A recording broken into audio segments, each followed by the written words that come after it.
Pak Mepri, kemudian ada Ibu Vera, kemudian ada Pak Yopan, Pak Jino, kepala sekolah, Mas Arianto.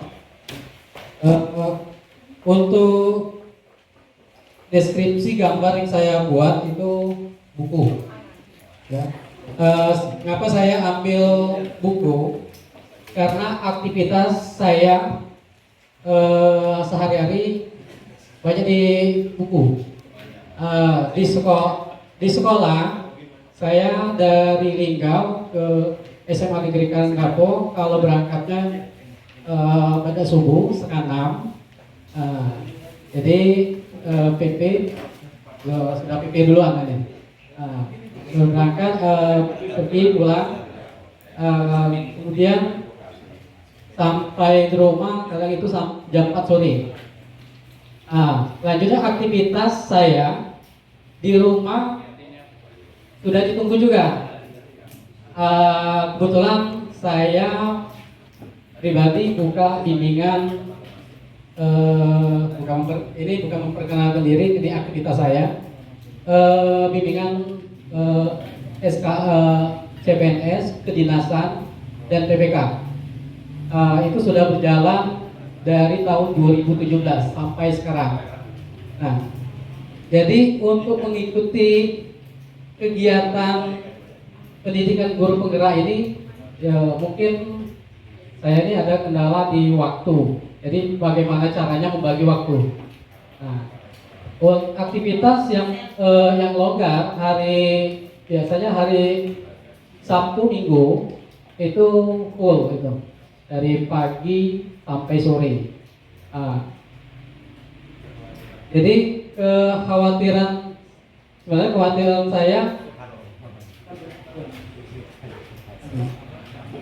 buku ya. Nanti khawatir ya Pak. Nah, dari buku ini dari buku ini ilmu yang saya berikan, sebenarnya saya tidak terlalu lebih pintar atau enggak, tapi berbagi pengalaman dengan kawan-kawan yang membutuhkan. Dulu 2010 saya pernah ikut seleksi PNS barengan Pak Rasuli. Nah, ini kebetulan ketemu masalahnya. Kami tes wawancara dibutuhkan 4 orang, wawancara 8 orang. 4 orang termasuk Pak Rasuli kami tersingkirkan. Nah, kebetulan hari ini ketemu bareng. Nah, sejak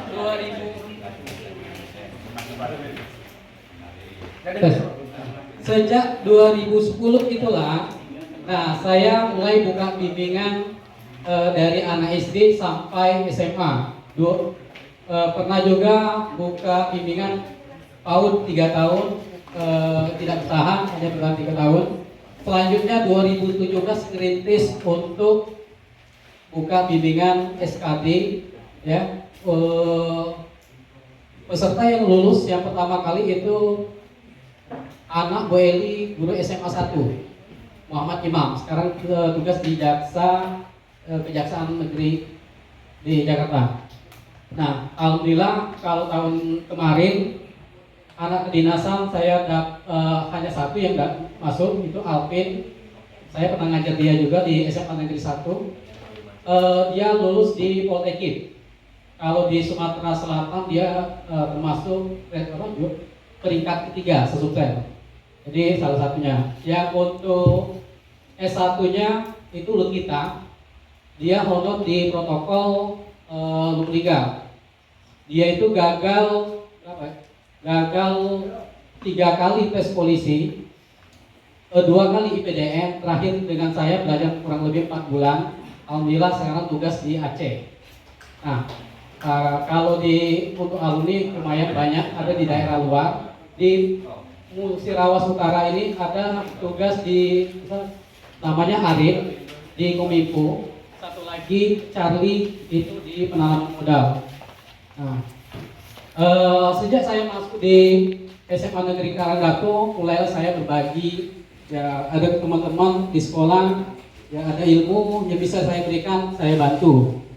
Misalkan ada beberapa teman mau tes seleksi PPK, ada bahan, ada referensi, ada pre-out online, saya berbagi dengan mereka sampai dengan sekarang. Nah, itulah perkenalan saya dan panggilan saya. Kalau di sekolah itu Pak Chan, kalau di rumah saya Chandra. Ya, sebenarnya nama lengkapnya Andi Chandra. Sekian, terima kasih. Wassalamualaikum warahmatullahi wabarakatuh. Berdiri atau duduk? Berdiri ya. Assalamualaikum warahmatullahi wabarakatuh. Waalaikumsalam. Nama saya Jari Ahmad, biasa dipanggil Jerry atau Jari. Saya bertugas di SD Negeri Rantau Jaya. Dari cerita Bapak tadi, untuk tanggapannya, Bapak itu sangat luar biasa. Sebagai calon guru penggerak, dia sudah bergerak duluan. Kalau kami ini baru mulai, tapi dia itu sudah melewati guru penggerak. Tinggal belajarnya lagi, Pak. Terima kasih, itu saja. Dipanggil Bu Linda, instansi dari PAUD Pembina Kecamatan Karangjaya, satu-satunya PAUD di ruangan ini. Simbol yang saya gambarkan adalah bentuk tersenyum, karena mendidik anak usia dini itu tanpa tersenyum tidak bisa apa-apa. Jadi dengan tersenyum anak bisa menyambut kita dengan tersenyum juga. Ketika hati anak itu sudah nyaman, insya Allah apa yang akan kita berikan ke anak-anak akan tersalurkan. Anak akan menerima. Gitu. Kemudian saya di PAUD Pembina Kecamatan Karangjaya sebagai kepala sekolah, ini guru senior saya. Nah, luar biasa. Kami di PAUD ini baru satu-satu ini ikut guru penggerak. Kalau SD, SMP, SMA mungkin sudah banyak alumni ya. Tapi untuk PAUD baru kali ini ikut guru penggerak.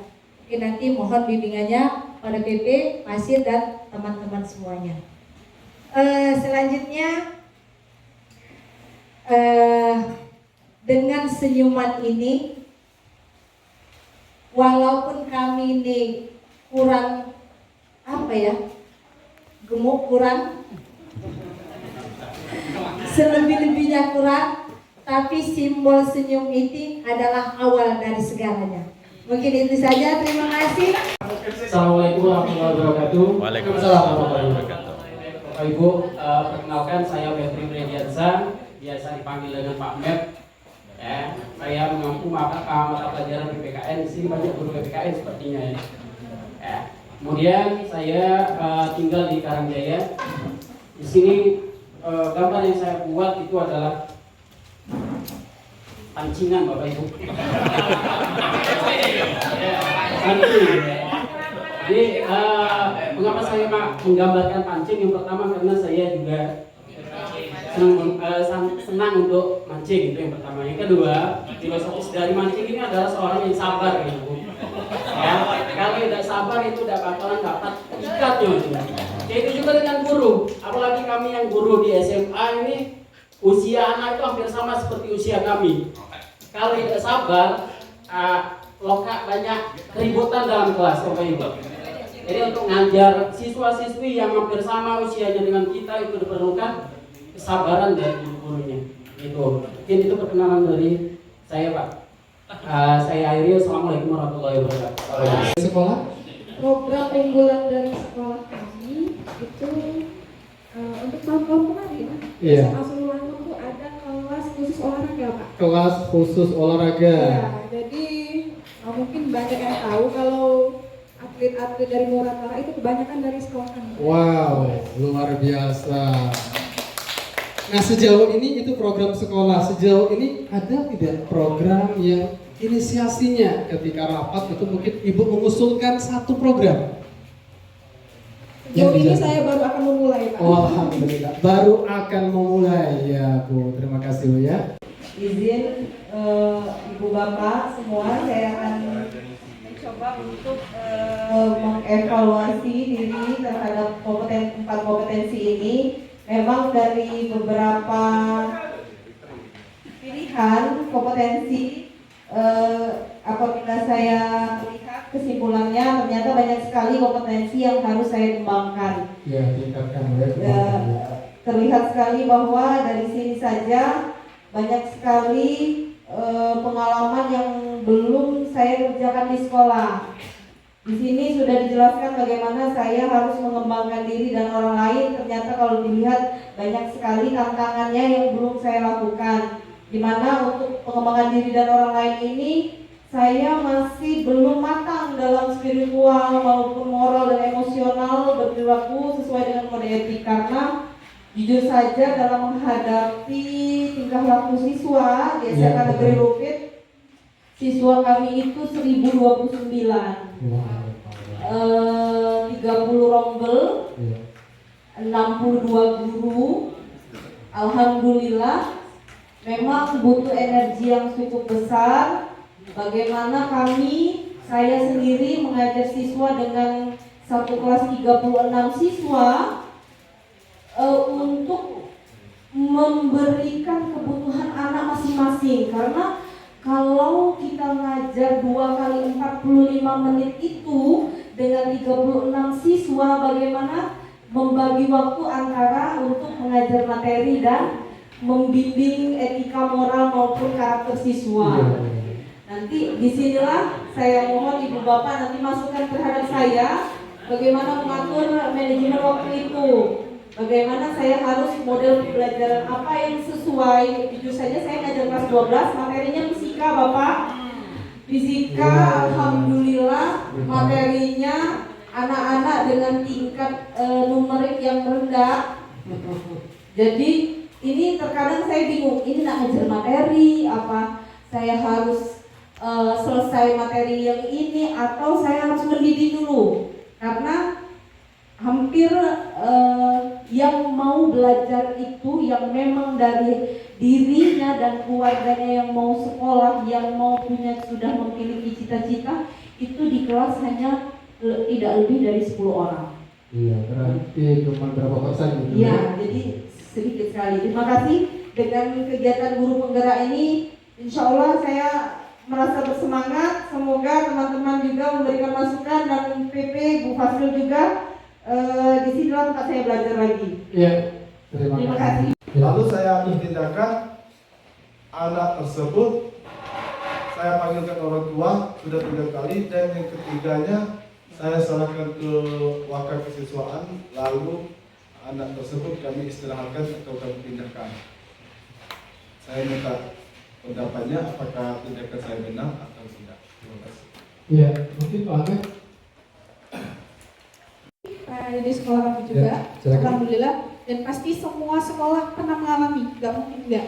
Contohnya di sekolah kami, kebetulan kita kan punya guru BK masing-masing, Ya. SMP, SMA pasti ada. Pasti saya kurang tahu ada enggak. Di SMA kami khususnya, anak murid kami adalah anak-anak yang berasal dari orang tua yang menengah ke bawah kebanyakan. Jadi orang tuanya kebanyakan paginya motong, pulangnya mungkin besok hari atau seminggu sekali, dan otomatis kurangnya dukungan dari orang tua, perhatian orang tua tuh otomatis kurang. Nah kebetulan kasus yang dibilang Pak Rizky itu banyak sekali dalam mereka, mulai dari merokok, berkelahi, itu pasti sudah sering. Jangankan berkelahinya bukan yang kayak biasa itu, kadang maaf Pak, boleh jujur, kisah talak sampai darah ini pun sudah pernah, kejujuran ya, sampai orang tuanya nyalain ini salahnya salah sekolah, padahal kan padahal posisi benar kata Pak Akbar tadi, di dalam kelas saat ada kasus seperti itu, maka guru mapel yang menjadi otoritas yang pertama. Tapi cara kami menanganinya dari mana? Pertama, ketika anak itu bermasalah, kita cek dulu wali kelasnya siapa. Wali kelas pasti punya catatan. Kalau kami itu, karena kita punya jurnal, kalau guru mapel dia punya jurnal harian, kalau guru wali kelas dia punya catatan karakter murid. Setiap murid berbeda, setiap murid punya punya karakter, terus cara membimbingnya juga berbeda-beda, dan otomatis cara penanganannya pun berbeda. Kita sama murid anak SMP, kalau anak SMA kita jadi kawan, ya benar jadi kawan. tapi nggak sembarangan kawan, habis itu dia bisa nginjak kita gitu ya. Ada beberapa yang bisa dijadikan kawan, ada yang juga bisa dijadikan sebagai adik, ada yang juga kita ajak sebagai lawan, artinya lawan dalam arti yang baik ya, karena lawan arti yang buruk. Guru kami Webas tadi sudah menyatakan catatan. Ketika catatannya sudah dibuat, dia konsultasi sama guru BK. Bu, anak ini kasusnya ini, penanganannya gimana? Setelah dilakukan penanganan sekali, anaknya tidak bisa tidak bisa dikondisikan 2 kali. Kita usahakan lagi sampai minimal 3 kali ya ketemu sama untuk guru BK. Setelah dari guru BK mungkin nggak berhasil sama sekali, berarti kita nggak bisa nih sama sekali menanganinya. Wali kelas juga nggak bisa. Yaudah, kita punya atasan loh, ada wakil kita punya 4, misalnya kalau dari SMA ada 4. Kita lari ke wakil kesiswaan, panggil orang tua, baru dikasih tahu ini anaknya bermasalah di sini Bu, bagaimana penanganannya, apakah ada masalah di rumah. Otomatis kan anak yang bermasalah itu kemungkinan tidak hanya ada kasus di sekolah, tapi juga ada kasus mungkin dari keluarga atau di luarnya. Cerita di situ, nanti kan ada catatan lagi, bimbingan konselingnya sudah selesai. Kalau selesai di penanganan baru ke atasan lebih tinggi itu kepala sekolah. Kalau di kepala sekolah nggak menjamin sama sekali, baru kita keluarkan atau pindahkan dari sekolah itu. Dan kita tidak bisa menangani murid yang seperti itu. Tapi di tahun 2020 pemerintah sudah mencanangkan banyak sekali pelatihan dan bimbingan, dan otomatis bapak dan ibu guru sekalian adalah guru-guru yang hebat, dan saya percaya kita semua pasti pernah mengalami jadi seorang murid dan tahu bagaimana karakter seorang murid, dan kita juga pernah menjadi seorang pelajar di jaring mahasiswa dan juga sekarang posisinya menjadi seorang guru, dan otomatis insya Allah pasti bisa menangani murid walau sekeras dan